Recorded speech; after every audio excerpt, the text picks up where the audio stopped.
चाहिँ माछा मात्रै खाने गर्दछ भने यसले चाहिँ सबै खाइदिने गर्दछ।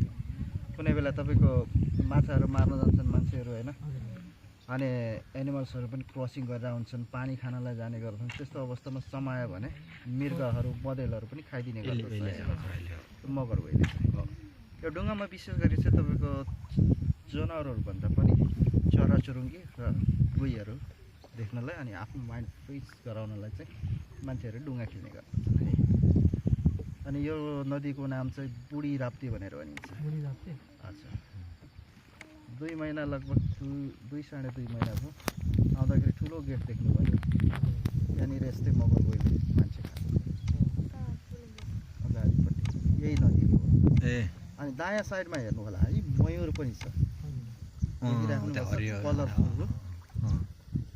त्यो चाहिँ भाले मयूर। भाले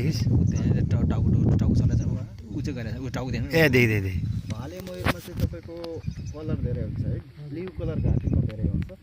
पुसार चाहिँ टेम्पोररी हुने गर्दछ, किन भन्दाखेरि तपाईँको जुन ओथारो बस्छ नि मयूरहरू त्यति बेला चाहिँ प्वाखहरू छर्ने गर्छ। यति बेला भनेको वयस्क